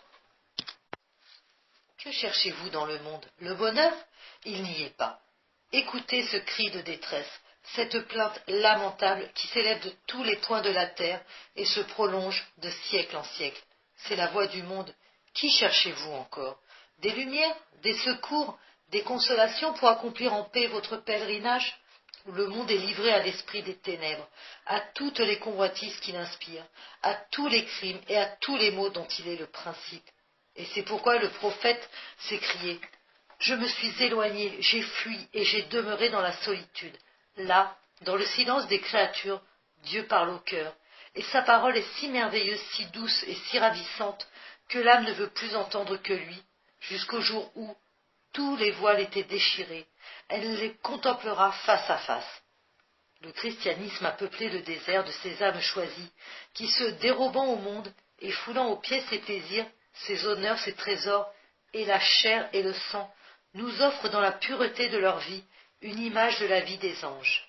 Cependant, les chrétiens ne sont pas tous appelés à ce sublime état de perfection, mais au milieu du bruit et du tumulte de la société, tous doivent se créer au fond de leur cœur une solitude où ils puissent se retirer pour converser avec Jésus-Christ et se recueillir en sa présence. C'est ainsi que, ramenés des pensées du temps à la pensée des choses éternelles, ils auront à dégoût celle l'imitation de Jésus-Christ, livre 1er, chapitre 21, de la componction du cœur. Si vous voulez faire quelque progrès, conservez-vous dans la crainte de Dieu, et ne soyez point trop libres, mais soumettez vos sens à une sévère discipline, et ne vous livrez pas aux joies insensées. Disposez votre cœur à la componction, et vous trouverez la vraie piété. La componction produit beaucoup de bien, qu'on perd bientôt en s'abandonnant aux vains mouvements de son cœur. Chose étrange qu'un homme en cette vie puisse se reposer pleinement dans la joie lorsqu'il considère son exil, et à combien de périls est exposée son âme. À cause de la légèreté de notre cœur et de l'oubli de nos défauts, nous ne sentons pas les maux de notre âme, et souvent nous rions vainement quand nous devrions bien plutôt pleurer. Il n'y a pas de vraie liberté et de joie solide que dans la crainte de Dieu et la bonne conscience. Heureux qui peut éloigner tout ce qui le distrait et l'arrête pour se recueillir tout entier dans une sainte componction. Heureux qui rejette tout ce qui peut souiller sa conscience ou l'appesantir. Combattez généreusement, on triomphe d'une habitude par une autre habitude. Si vous savez laisser là les hommes, ils vous laisseront bientôt faire ce que vous voudrez. N'attirez pas à vous les affaires d'autrui, et ne vous embarrassez pas dans celles des grands. Que votre œil soit ouvert sur vous d'abord, et ayant dû reprendre vos amis, ayez soin de vous reprendre vous-même. Si vous n'avez point la faveur des hommes, ne vous en attristez point. Mais que votre peine soit de ne pas vivre aussi bien et avec autant de vigilance que le devrait un serviteur de Dieu et un bon religieux. Il est souvent plus utile et plus sûr de n'avoir pas beaucoup de consolation en cette vie, et surtout de consolation sensible. Cependant, si nous sommes privés de consolation divine, ou si nous ne les éprouvons que rarement, la faute en est à nous. Parce que nous ne cherchons point la componction du cœur, et que nous ne rejetons pas entièrement les vaines consolations du dehors. Reconnaissez que vous êtes indignes des consolations célestes, et que vous méritez plutôt de grandes tribulations. Quand l'homme est pénétré d'une parfaite componction, le monde entier lui est alors amer et insupportable. Le juste trouve toujours assez de sujets de s'affliger et de pleurer, car en considérant soit lui-même soit les autres, il sait que nul ici-bas n'est sans tribulation. Plus il se regarde attentivement, plus profonde est sa douleur. Le sujet d'une juste affliction et d'une grande tristesse intérieure, ce sont nos péchés et nos vices, dans lesquels nous sommes tellement ensevelis que rarement pouvons-nous contempler les choses du ciel. Si vous pensiez plus souvent à votre mort qu'à la longueur de la vie, nul doute que vous auriez plus d'ardeur pour vous corriger. Et si vous réfléchissez sérieusement aux peines de l'enfer et du purgatoire, je crois que vous supporteriez volontiers le travail et la douleur, et que vous ne redouteriez aucune austérité. Mais parce que ces vérités ne pénètrent point jusqu'au cœur, et que nous aimons encore ce qui nous flatte, nous demeurons froids et négligents. Souvent, c'est langueur de l'âme, si notre chair misérable se plaint si aisément. Priez donc humblement le Seigneur qu'il vous donne l'esprit de componction, et dites avec le prophète, « Nourrissez-moi, Seigneur, le pain des larmes, abreuvez-moi du calice des pleurs. » Réflexion. La douleur est le fond de la vie humaine. Souffrance du corps, maladie de l'âme, inquiétude, affliction, péché. Tel est l'accablant fardeau qu'il nous faut porter depuis notre naissance jusqu'à la tombe. Et cependant, à force de travail, l'homme parvient à découvrir au milieu de ses misères je ne sais quelle joie insensée dont il s'enivre avidement.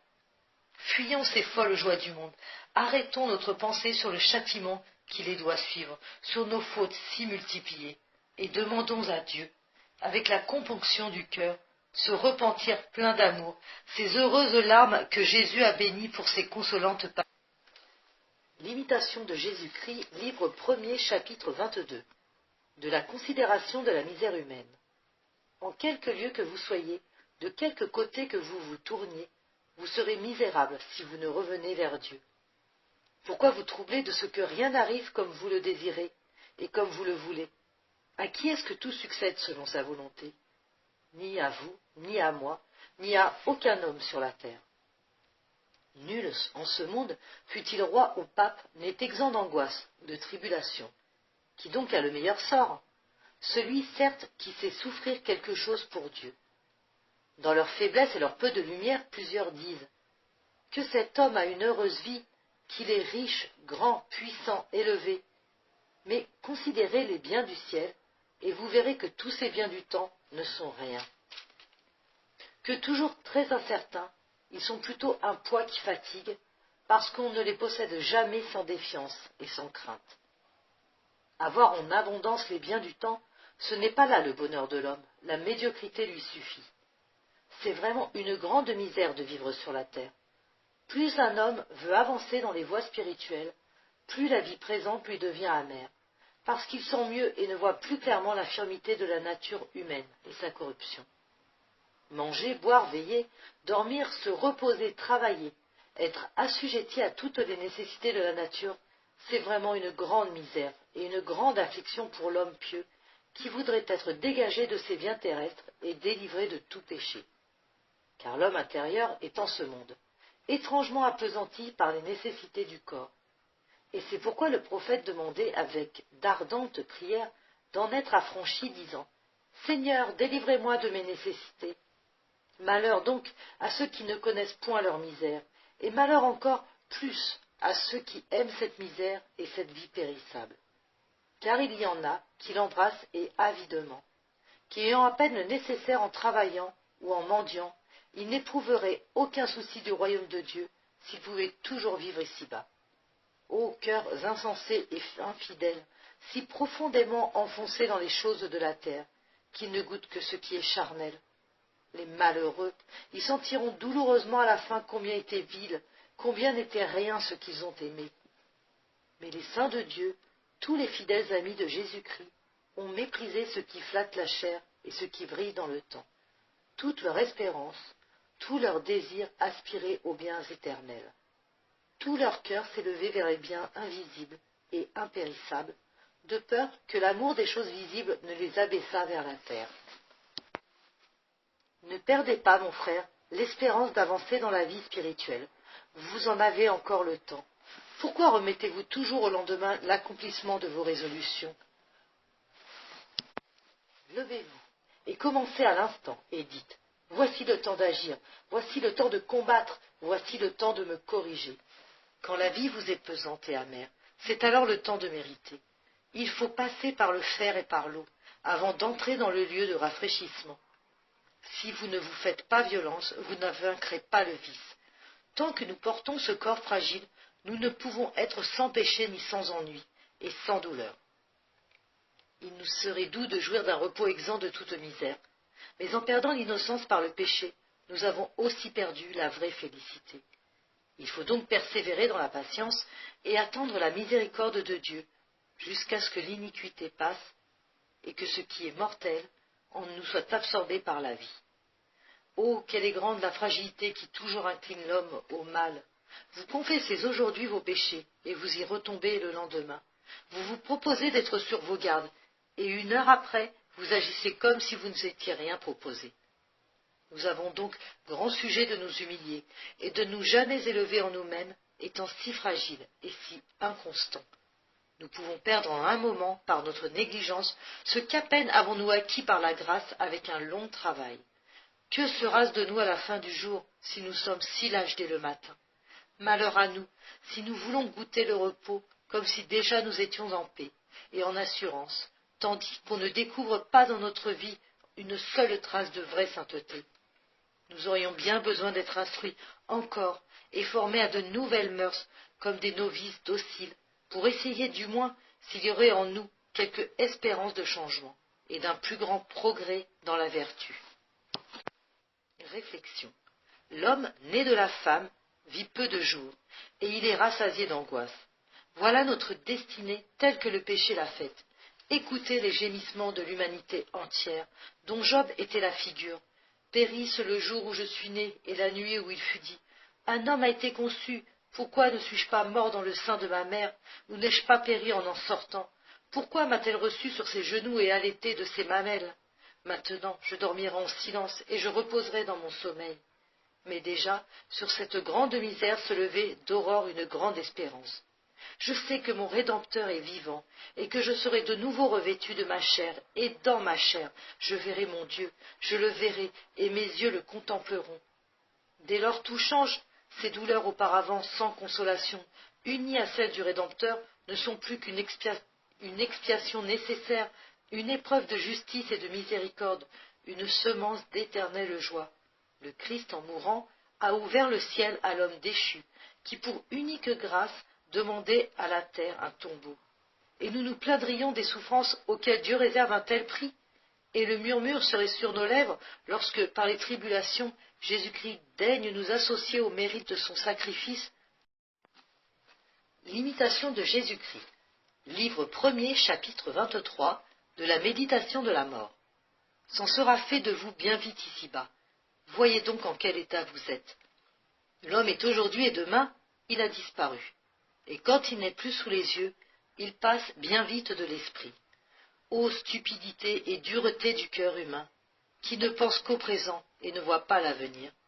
Dans toutes vos actions, dans toutes vos pensées, vous devriez être tel que vous seriez s'il vous fallait mourir aujourd'hui. Si vous aviez une bonne conscience, vous craindriez peu la mort. Il vaudrait mieux éviter le péché que fuir la mort. Si aujourd'hui vous n'êtes pas prêt, comment le serez-vous demain?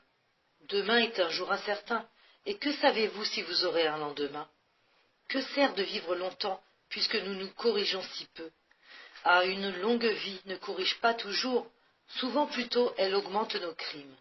Plût à Dieu que nous eussions bien vécu dans un monde un seul jour. Puis plusieurs comptent les années de leur conversion, mais souvent qu'ils sont peu changés et que ces années ont été stériles. S'il est terrible de mourir, peut-être est-il plus dangereux de vivre plus longtemps. Heureux celui à qui l'heure de sa mort est toujours présente et qui se prépare chaque jour à mourir. Si vous avez jamais vu un homme mourir, songez que vous aussi vous passerez par cette voie. Le matin, pensez que vous n'attendrez pas le soir. Le soir, n'osez pas vous promettre de voir le matin. Soyez donc toujours prêts et vivez de telle sorte que la mort ne vous surprenne jamais. Plusieurs sont enlevés par une mort soudaine et imprévue, car le Fils de l'homme viendra à l'heure qu'on n'y pense pas. Quand viendra cette dernière heure, vous commencerez à juger tout autrement de votre vie passée, et vous gémirez amèrement d'avoir été si négligent et si lâche. Qu'heureux et sage est celui qui s'efforce d'être tel dans la vie qu'il souhaite d'être trouvé à la mort. Car rien ne donnera une si grande confiance de mourir heureusement que le parfait mépris du monde, le désir ardent d'avancer dans la vertu, l'amour de la régularité, le travail de la pénitence, l'abnégation de soi-même et la constance à souffrir toutes sortes d'adversités pour l'amour de Jésus-Christ. Vous pourrez faire beaucoup de bien tandis que vous êtes en santé, mais malade, je ne sais ce que vous pourrez. Il en est peu que la maladie rende meilleure, comme il en est peu qui se sanctifient par de fréquents pèlerinages. Ne comptez point sur vos amis ni sur vos proches, et ne différez point votre salut dans l'avenir, car les hommes vous oublieront plus vite que vous ne pensez. Il vaut mieux y pourvoir de bonne heure, et envoyer devant soi un peu de bien, que d'espérer dans le secours des autres. Si vous n'avez maintenant aucun souci de vous-même, qui s'inquiétera de vous dans l'avenir? Maintenant, le temps est d'un grand prix. Voici maintenant le temps propice, voici le jour du salut. Mais, ô douleur, que vous fassiez ainsi vain usage de ce qui pourrait vous servir à mériter de vivre éternellement. Viendra le temps, vous désirerez un seul jour, une seule heure pour purifier votre âme, et je ne sais si vous l'obtiendrez. Ah, mon frère, de quel péril, de quelle crainte terrible vous pourriez vous délivrer si vous étiez à présent toujours en crainte et en défiance de la mort. Étudiez-vous maintenant à vivre de telle sorte qu'à l'heure de la mort, vous ayez plus de sujet de vous réjouir que de craindre. Apprenez maintenant à mourir au monde, afin de commencer alors à vivre avec Jésus-Christ. Apprenez maintenant à tout mépriser, afin de pouvoir alors librement aller à Jésus-Christ. Châtiez maintenant votre corps par la pénitence, afin que vous puissiez alors avoir une solide confiance. Insensé, sur quoi vous promettez-vous de vivre longtemps lorsque vous n'avez pas un seul jour d'assuré? Combien ont été trompés et arrachés subitement de leur corps? Combien de fois avez-vous ouï dire « Cet homme a été tué d'un coup d'épée, celui-ci s'est noyé, celui-là s'est brisé en tombant d'un lieu élevé. L'un a expiré en mangeant, l'autre en jouant.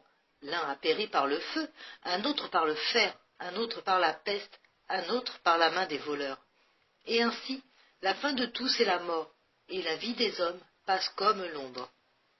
Qui se souviendra de vous après votre mort, et qui priera pour vous? Faites maintenant, mon cher frère, tout ce que vous pouvez, car vous ne savez pas quand vous mourrez, ni ce qui suivra pour vous la mort. Tandis que vous en avez le temps, amassez des richesses immortelles. Ne pensez qu'à votre salut, ne vous occupez que des choses de Dieu. Faites-vous maintenant des amis, en honorant les saints, en imitant leurs œuvres, afin qu'arrivés au terme de cette vie, ils vous reçoivent dans les tabernacles éternels. Vivez sur la terre comme un voyageur et un étranger à qui les choses du monde ne sont rien. Conservez votre cœur libre et toujours élevé vers Dieu, parce que vous n'avez point ici-bas de demeure permanente. Que vos gémissements, vos larmes, vos prières montent tous les jours vers le ciel, afin que votre âme, après la mort, mérite de passer heureusement à Dieu. Réflexion. Approchez de cette fosse, regardez ces ossements blanchis et déjoints. Voilà tout ce qui reste ici-bas d'un homme que vous avez connu peut-être, et qui ne pensait pas plus à la mort il y a peu d'années que vous n'y pensez aujourd'hui.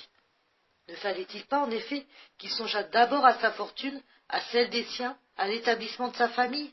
Aussi s'en est-il occupé jusqu'au dernier moment. Eh bien maintenant, allez, entrez dans sa maison. Des héritiers indifférents y jouissent des biens qu'il avait amassés, et travaillent eux-mêmes à en amasser de nouveaux. Du reste, nul souvenir du mort, quelque chose de lui subsiste cependant, et la tombe ne le renferme pas tout entier. Il avait une âme, et une âme rachetée du sang de Jésus-Christ. Où est-elle? À l'instant où elle quitta le corps, sa demeure fut fixée, ou dans le ciel sans crainte désormais, ou dans l'enfer sans espérance. Terrible, terrible alternative, et à présent, plongez-vous. L'imitation de Jésus-Christ, livre 1er, chapitre 24. Du jugement et des peines des pécheurs. En toute chose, regardez la fin, et reportez-vous au jour où vous serez là, debout, devant le juge sévère à qui rien n'est caché, qu'on n'apaise point par des présents, qui ne reçoit point d'excuses, mais qui jugera selon la justice.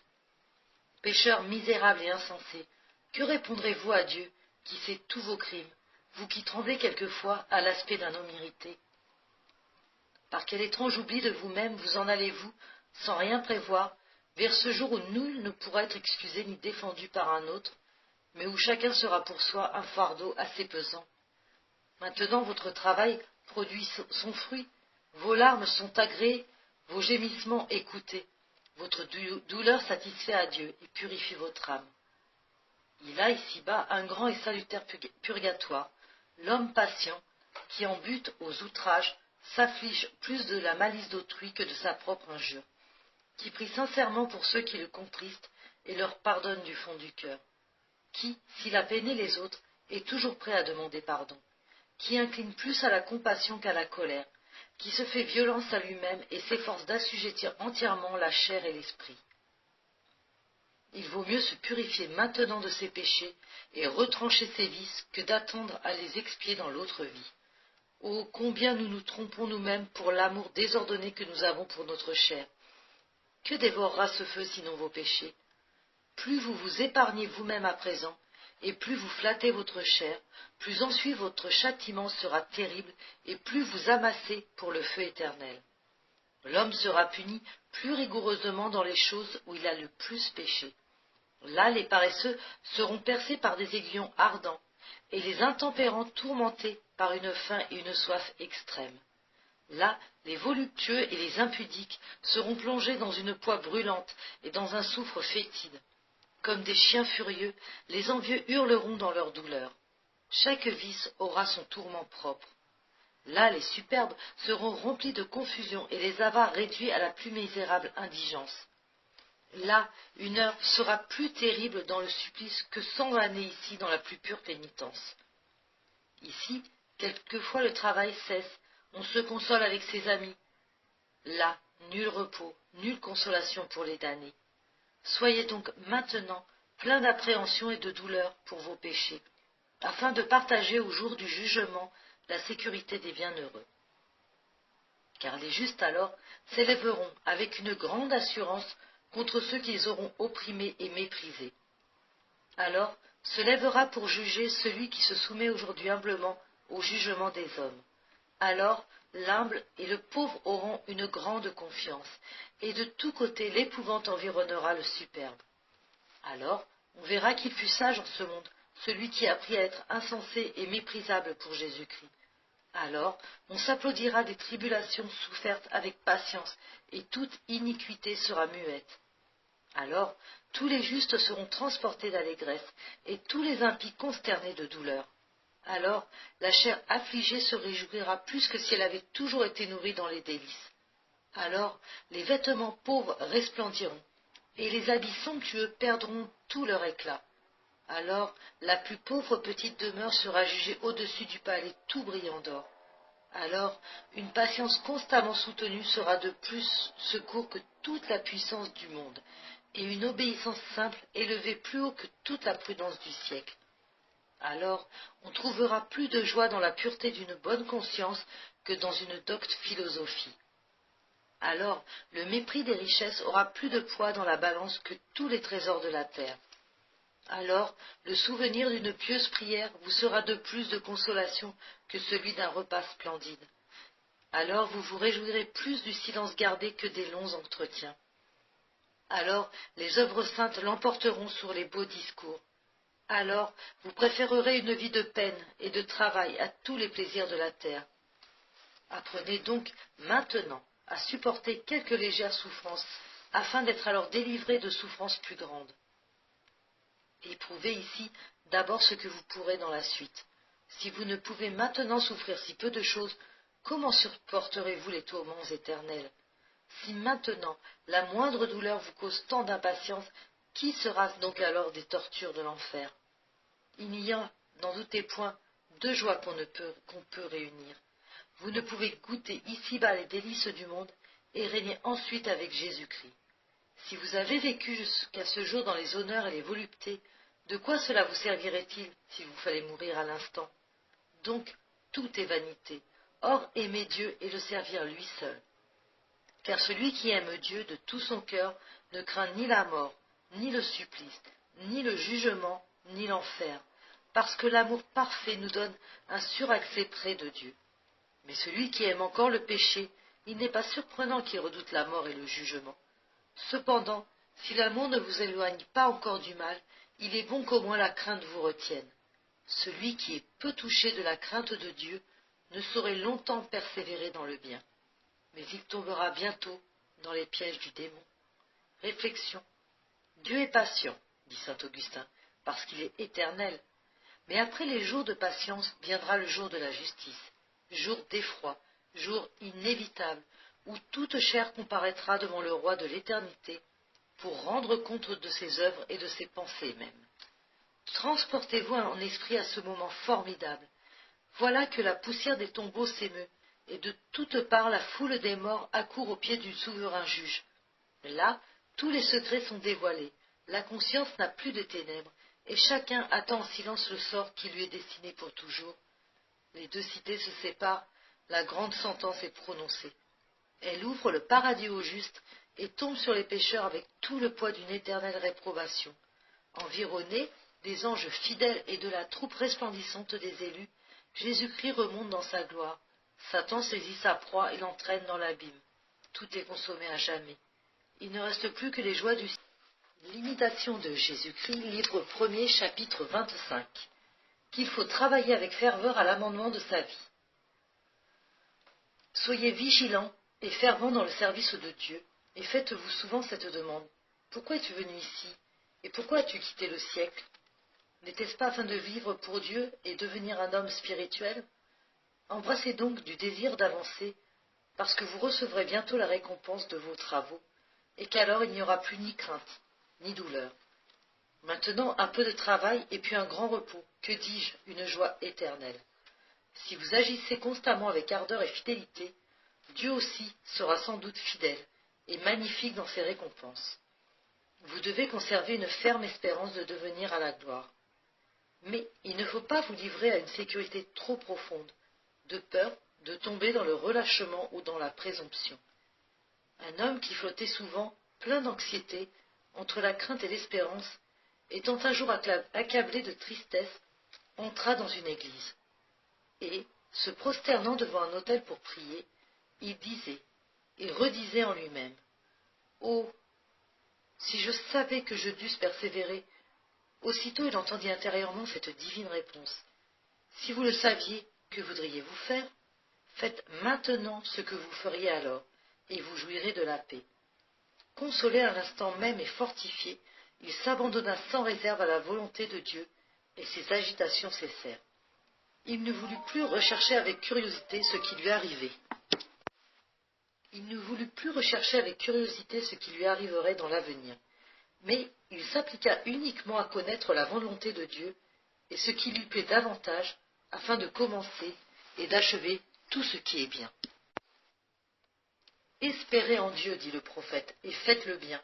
Habitez en paix la terre, et vous serez nourris de ses richesses. Une chose refroidit en quelques-uns l'ardeur d'avancer et de se corriger, la crainte des difficultés et le travail du combat. En effet, cela devance les autres dans la vertu, qui s'efforcent avec le plus de courage de se vaincre eux-mêmes dans ce qui leur est le plus pénible et ce qui contrarie le plus leur penchant. Car l'homme fait d'autant plus de progrès et mérite d'autant plus de grâce qu'il se surmonte lui-même et se mortifie davantage.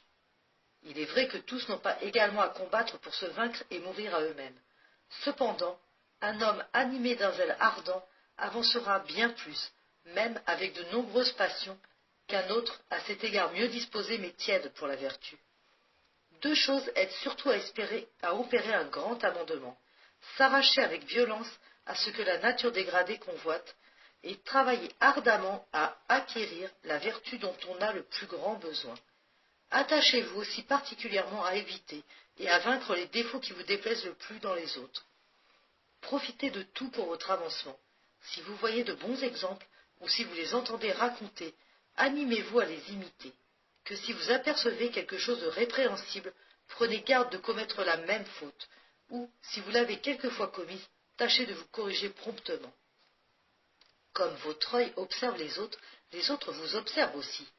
Qu'il est consolant et doux de voir des religieux zélés, pieux, fervents, fidèles observateurs de la règle. Qu'il est triste, au contraire, et pénible d'en voir qui ne vivent pas dans l'ordre et qui ne remplissent pas les engagements auxquels ils ont été appelés. Qu'on se nuit à soi-même en négligeant les devoirs de sa vocation et en détournant son cœur à des choses dont on n'est point chargé.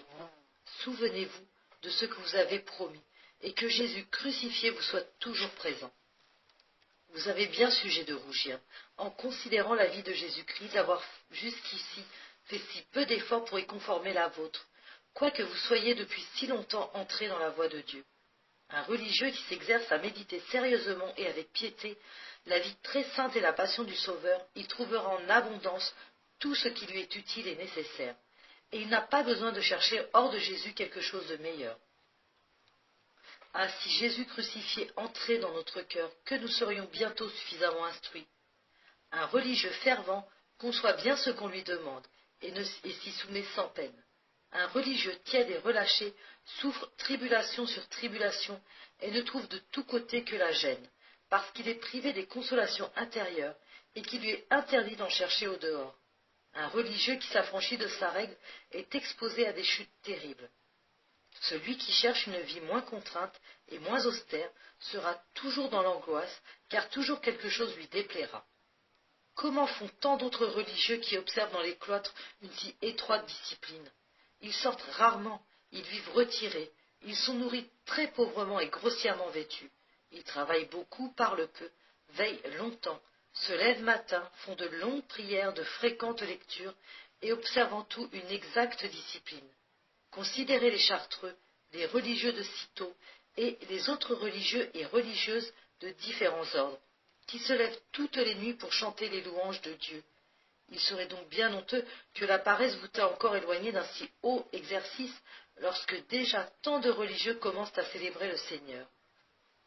Oh, si vous n'aviez autre chose à faire qu'à louer de cœur et de bouche perpétuellement le Seigneur notre Dieu, si jamais vous n'aviez besoin de manger, de boire, de dormir, et que vous puissiez ne pas interrompre un seul moment ces louanges, ni les autres exercices spirituels, vous seriez alors beaucoup plus heureux qu'à présent, assujettis comme vous l'êtes au corps et à toutes ses nécessités.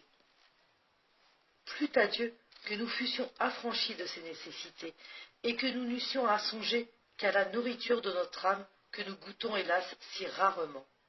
Quand un homme en est venu à ne chercher sa consolation dans aucune créature, c'est alors qu'il commence à goûter Dieu parfaitement et qu'il est, quoi qu'il arrive, toujours satisfait. Alors il ne se réjouit d'aucune prospérité et aucun revers ne le contriste, mais il s'abandonne tout entier avec une pleine confiance à Dieu, qui lui est tout, en toutes choses, pour qui rien ne périt, rien ne meurt, pour qui au contraire tout vit et à qui tout obéit sans délai. Souvenez-vous toujours que votre fin approche et que le temps perdu ne revient point. Les vertus ne s'acquièrent qu'avec beaucoup de soin et des efforts constants. Dès que vous commencez à tomber dans la tiédeur, vous tombez dans le trouble. Mais si vous persévérez dans la ferveur, vous trouverez une grande paix et vous sentirez votre travail plus léger à cause de la grâce de Dieu et de l'amour de la vertu. L'homme fervent et zélé est prêt à tout. Il est plus pénible de résister aux vices et aux passions que de supporter les fatigues du corps. Celui qui n'évite pas les parties des petites fautes tombera peu à peu dans les grandes. Vous vous réjouirez toujours le soir quand vous aurez employé le jour avec fruit. Veillez sur vous, excitez-vous, avertissez-vous, et quoi qu'il en soit des autres, ne vous négligez pas vous-même. Vous ne ferez de progrès qu'autant que vous vous ferez violence. Réflexion. Êtes-vous sincèrement résolu à vous sauver? En avez-vous la volonté ferme? Alors préparez-vous au travail, au combat, car le salut est à ce prix. La voie qui conduit à la perte est large, mais qu'étroite, dit l'Évangile, est celle qui conduit à la vie. Sans doute, l'onction de la grâce adoucit pour le fidèle ce travail, ce combat. Au milieu des fatigues et des souffrances, il jouit d'une paix céleste que le pécheur ne connaît point. Cependant, il a besoin de continuels efforts pour triompher de lui-même, pour vaincre ses désirs, ses passions. Et le monde, et le prince de ce monde, qui a fait les saints, sinon cette lutte courageuse et persévérante? Les uns ont été tourmentés, ne voulant pas racheter leur vie, afin d'en trouver une meilleure dans la résurrection. Les autres ont souffert, les moqueries, les fouets, les chaînes et les prisons. Ici, ils ont été lapidés, sciés, éprouvés en toute manière. Ils sont morts par le tranchant du glaive, vagabonds couverts de peau de brebis et de peau de chèvre, oppressés par le besoin, l'affliction, l'angoisse. Ils ont erré dans les déserts et dans les montagnes et dans les antres et dans les cavernes de la terre, eux dont le monde n'était pas digne. Enveloppés donc d'une si grande nuée de témoins, dégageons-nous de tout ce qui nous appesantit et du péché qui nous environne, et